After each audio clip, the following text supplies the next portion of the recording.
I'm Barrett, the Magic Ghostbuster. If you enjoyed the video, please like, subscribe and check out my Ghostbusters themed magic videos. In this video, join me as I take a look at the range of figures by the Loyal Subjects. So here is a shop display box showing off the 4 Ghostbusters from the Loyal Subjects range, and you can read up here it says fully posable, multiple accessories. There are rare chase figures. We have great sculpts, multiple articulation, real action vinyls. Let's just take a look around. I always like to get display boxes if I can. So we have some cool artwork there. We have a list here of all the figures available. So we have Egon, Peter, Ray, Winston, Janine, Slimer. They're the more common ones. Then we have Gozer, Library Ghost, Dana, Barrett, Marshmallow, Peter and Ray, and a gold Slimer. We'll go a bit more into those shortly.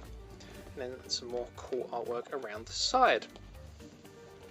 Now there were several that were announced that never actually got released, which was Lewis Tully, a Terror Dog, the non-angry Library Ghost, the zombie taxi driver, and a subway ghost. Now whether or not they get released down the line, we don't know. Okay, so let's take a look at Egon first. And there is Egon. So very nice figure. And Egon is 2 in 12 for rarity, so one of the common ones. Just share the box all the way around. All the boxes are the same.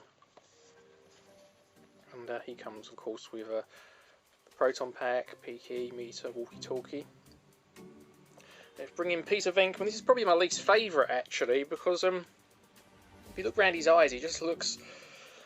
I'm not sure, like he's really tired or put loads of eyeliner on. Yeah, they've made his eyes really dark there, I feel.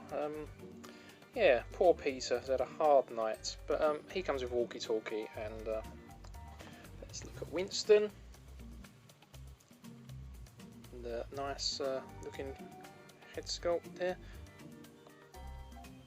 I think they head sculpts are better than the bodies on these, actually.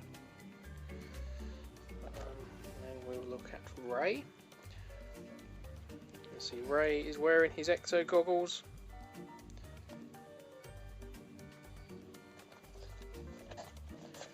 Very cool. And then of course the other 2 common ones, we have Janine.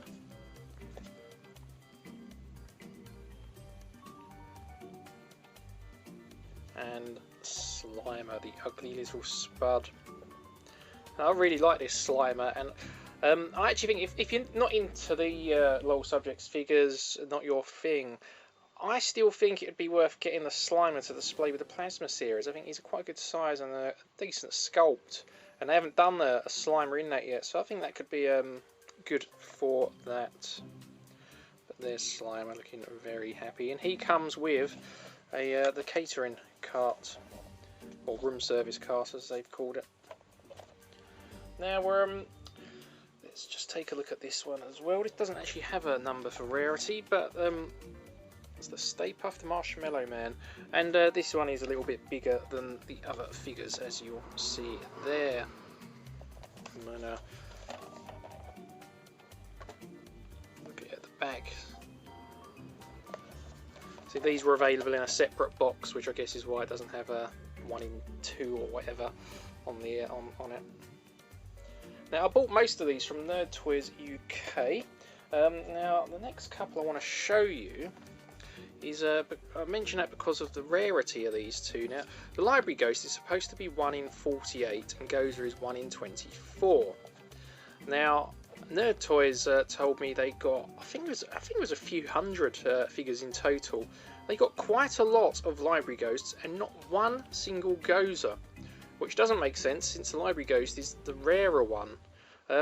I tried quite a few places in the UK, no one had a Gozer, or at least told me they had a Gozer, so I had to import Gozer from America, which is really annoying. So I'm not sure if they've labelled the rarity wrong, or maybe the maybe the UK got all the Library Ghosts and the US got all the Gozers. I don't know, because I found loads of Gozers in America, and funnily enough I didn't see any Library Ghosts for sale in America. So if you got either of these, I'd just be interested to know how easy you found it and what country you're in, and if just think that'd be interesting to know. But anyway, there we are. The library ghost is in like a translucent material, and I think Ghost looks really good and has the lightning bolts with her. And now another really rare one in this set was Dana Barrett, which apparently glows in the dark. I've had it in the dark several times and I can't say it glows very well. But there is Dana Barrett. Now again, this is one in 96. This one, and again, right. So their toys got, you know, they got about 300. So in theory, they should have got 3 Danas, and they didn't get a single one. So again, something I had to import, which was rather annoying. Now the other 3 from this set are the Marshmallow or Stay Puft Splatter, Venkman and Ray, and they are what they call Club 28, which means there's only 28 of each figure in the world, and yeah, finding them is going to be pretty tough. I have not seen one of these come for sale anywhere, and I have been looking. So what I did was I got an extra Peter and Ray, which I'll show you now, and I've basically customised them, which was easy enough, just putting some white paint on, which was a much easier solution. Now, just out of interest, I did look up Club 28 figures. I found a WWE wrestling referee in America, and I think the price of that was about £500 after the exchange rate. And I've just seen a Slime Pit He-Man Club 28 sell at auction for just under £200, just to give you an idea of what Club 28 figures could potentially go for. Of course, it's all down to franchise and popularity, so I don't know if the genuine one of these turns up, if it would go for more or less. But anyway, I did those. You can tell a genuine one because it has 28 written on the bottom of the foot of the figure. But yeah, I'm a completist, and I thought this is the only way. And to be honest, if an original come up, I just wouldn't pay that sort of money for a bit of Marshmallow painted over a figure, especially when one of the key things I hate about Marshmallow splatter or mess variant figures is the lack of Marshmallow. It's okay on Venkman because he didn't get much on him, but Ray was absolutely caked in the stuff. But anyway, the one other custom I did, because you'll see there's a gold Slimer, and there's only one of him, and can you imagine what that would sell for at eBay if it ever turned up? Probably a kidney or two, but I got another Slimer and did a custom on him. I actually think I did a pretty good job, I must say. But yeah, so that's a solution to that. And again, if the genuine one come up, I imagine it just go for so much more than I'd be willing to pay.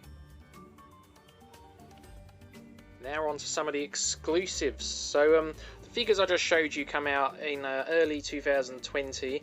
The next 3 I'm going to show you come out in 2019, and this is a Loyal Subject's 10th anniversary figure of the red exploding Stay Puft Marshmallow Man, and looking very angry, very cool. And I'll just bring in the normal Stay Puft just so you can compare him to. This was available through the Loyal Subjects website. And then, sticking with Stay Puft, a San Diego Comic Con exclusive 2019 was the Angry Burnt Stay Puft. Again, a cool figure. Let's just turn it around. You'll see it has the red on the back, and then we have the burnt one on the side, and then we have the next one I'm going to show you in a second, which is the Slimer Super Slammer Ghost Trap Proton Beams, which again was a San Diego Comic Con exclusive, and here he is. So it's the same sculpt of Slimer, except he's being sucked into a trap. There he is, the original, just so you can compare. And I quite like this one. I think it's really cool. Again, obviously this goes for a lot more than the standard Slimer, but I think could actually be cool to display with the Plasma series figures. So the last thing I want to show you is these. These are a Super Double Diamond Club exclusive. This club is a exclusive club run by Loyal Subjects. They only allow 1,000 members into the club, and as far as I know, they only do 1,000 of per figure, but it isn't like 1,000 green, 1,000 red, and there's also a white one. It would be 1,000 split, so for example, you'd get maybe 300 green, 300 red, and 400 white, or so on. I don't actually know the exact numbers, but I believe that is how it works. And these are just so rare. And as I said, they're called Super Double Diamond Club. There's a little diamond logo there, which is SDDC. If you find these on eBay, a lot of people accidentally put them as the San Diego Comic Con, so SDCC. So that's something to look out for if you ever look for them. But the white one is the only one I need now, and it's not something I can really customise. I could just get a Slimer and paint it white, but these are a translucent things that just wouldn't look right. So I'm going to hold out and hopefully find one day. But I got lucky with these. I think I've bought them off someone, and I don't think they realised quite how valuable they are. Super Double Diamond stuff. Well, again, I've seen just go for fortunes. And to be honest, until I bought these, I didn't even know what that club was. So I was researching them after I bought them. But anyway, that is the Loyal Subjects line. Let me know what you think. Is this a line you like? Maybe you don't like it. Do you hope that we get some of the unreleased stuff like a Pterodog and Lewis Tully further down the line, or even a range based on Ghostbusters 2 or Ghostbusters Afterlife? Anyway, let me know your thoughts, and I'll see you in the next video. Until then, keep on busting.